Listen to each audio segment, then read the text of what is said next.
literatura. Só que essa literatura era passada de uma outra maneira, de maneira oral.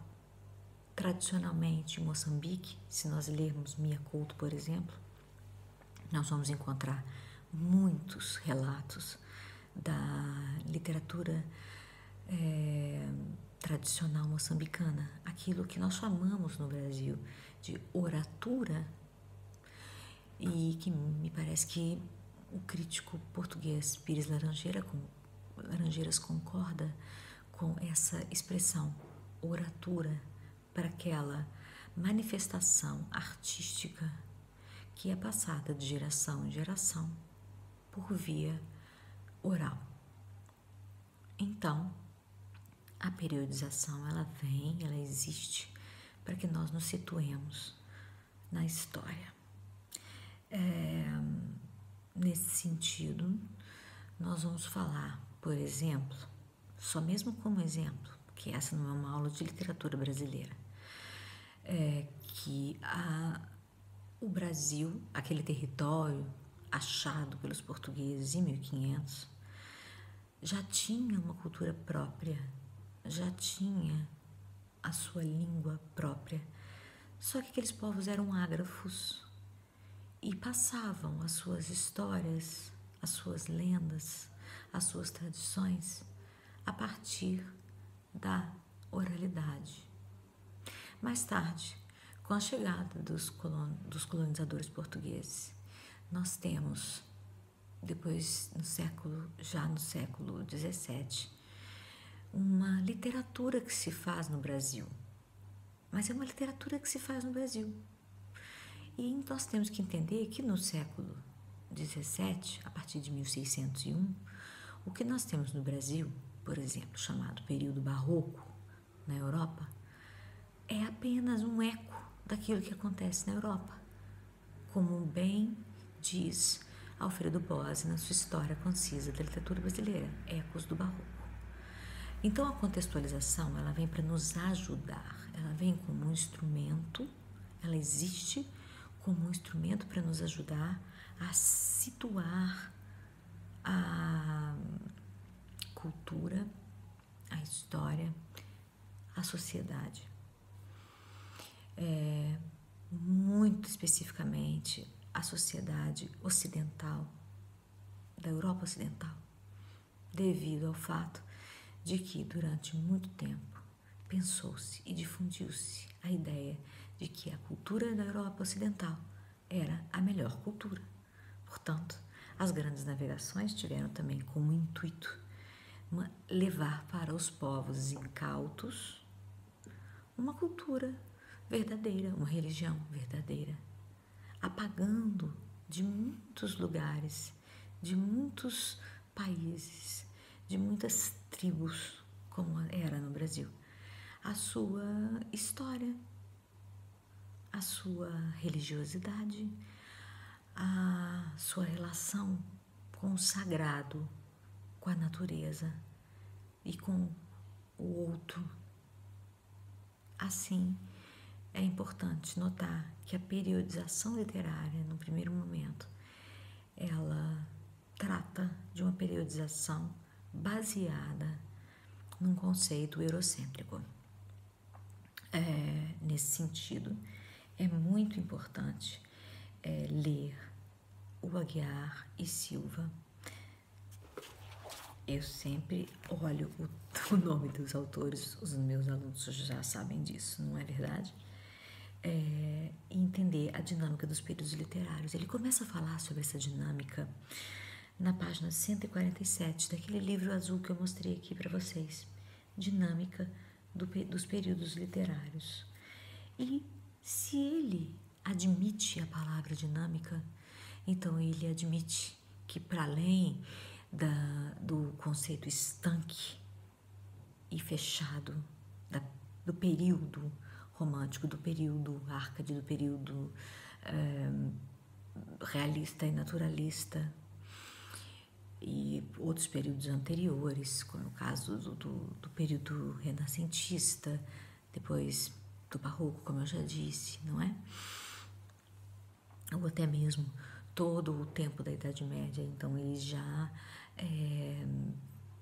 coloca em xeque, ele já balança as nossas ideias, os conceitos de que esses períodos são fechados em si mesmos e dali não pode sair. Por exemplo, Gonçalves Dias, do seu período romântico, do romantismo brasileiro, por exemplo, porque ele tem de estar inserido ali, naquele momento do romantismo.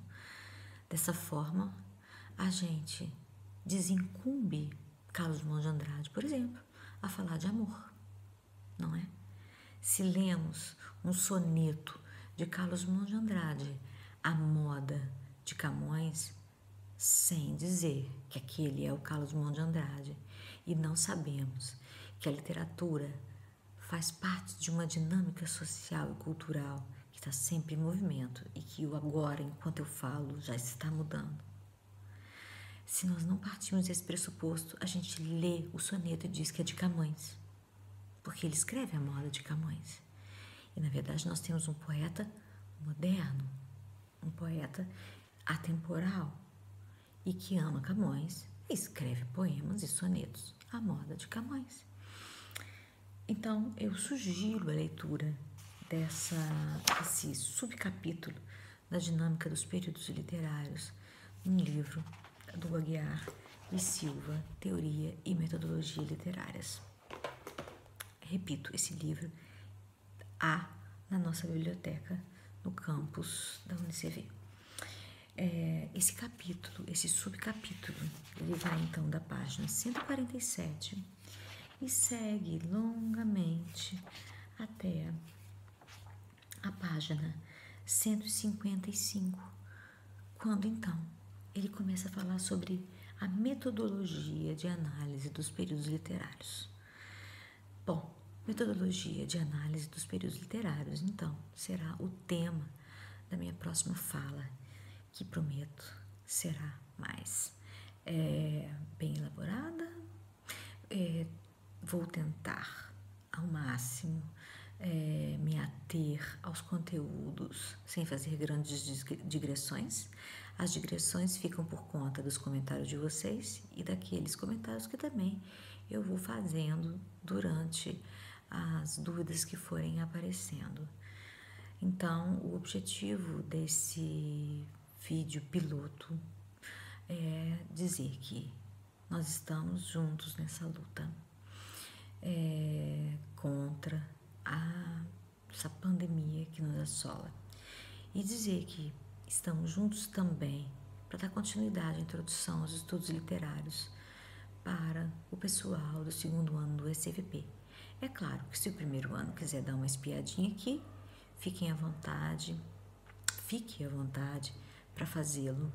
A professora Arminda Brito assumiu essa disciplina e ela é uma sumidade nessa questão.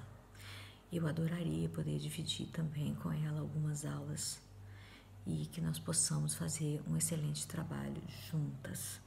Então, fica aqui a minha dica. Nesse sentido, eu agradeço muitíssimo a atenção de vocês e quero dizer que agora mesmo vou tentar disponibilizar o vídeo para vocês na nossa página do leitorado, enviar um link do YouTube para o e-mail de todos, para que vocês tenham acesso. E eu faço um apelo, não é curtir a página, eu não sou uma youtuber, eu sou uma professora. E, na verdade, eu quero que vocês, o meu apelo é: comentem, tirem dúvidas, façam perguntas. Na descrição do vídeo, eu vou aproveitar e colocar sugestões de leituras e apresentar a bibliografia básica e o planejamento da aula que eu estou tentando apresentar aqui nesse momento, que mescla a nossa crise, né, mundial devido a pandemia do coronavírus, com a necessidade de darmos continuidade a essa matéria que é tão importante para quem deseja seguir os caminhos da literatura. Mais uma vez eu relembro um professor que me disse: então você decidiu fazer literatura, vai fazer mestrado em literatura? Árduo caminho, árduo e muito prazeroso. Então, fica para vocês aqui o meu grande abraço à distância e comentem, tirem dúvidas, leiam a bibliografia proposta. Eu não vou ficar aqui fazendo agora, desfiando uma série de autores importantes, que inclusive deixei no quadro para vocês na última aula em que estivemos juntos, o pessoal do segundo ano do SVP, mas esses livros eu vou disponibilizá-los por e-mail para que vocês os leiam, ou pelo menos leiam alguns capítulos que eu posso indicar. Sobretudo, reforço, reitero, deixem dúvidas, comentem, falem, questionem, discordem, leiam muito, porque isso vai fazer de vocês pessoas muito melhores. Vamos lembrar da nossa conversa com a querida escritora Dina Salustio. Os nossos corpos se movem porque nós temos histórias para contar, porque nós temos histórias impressas nos nossos corpos. Nós não somos tábula rasa, nós somos seres humanos dotados de história, de cultura e de muita vontade de aprender mais e mais. Muito obrigada e até a próxima aula, que será, se tudo correr bem e minha filhinha deixar, vai ser. Será sobre fundamentos e metodologia dos estudos literários. E eu vou acompanhando com vocês os comentários, respondendo sempre que possível as dúvidas. Sempre vou responder. Podem me enviar por e-mail, podem me enviar pelo WhatsApp, podem me enviar pelo Messenger, podem fazer um grupo de WhatsApp, um grupo do Messenger. Se não gostam de perguntar em público, façam-no em privado. Eu estou sempre à disposição de vocês. Tudo bem? Então, comecemos a ler Vidas Secas de São Bernardo. São 2 livros importantes do Graciliano Ramos. Já eu vou deixar uma listinha dizendo quem vai ler o quê. Porque essa leitura, ela será obrigatória para o curso. Então, não é simplesmente alguma coisa que nós vamos ter pontual. É uma leitura de análise para o curso todo, além de todas as outras leituras que nós vamos fazer. Já estou me estendendo. Desejo a todos boa noite e que saiamos dessa melhores do que entramos. Muito obrigada, um grande abraço e até amanhã.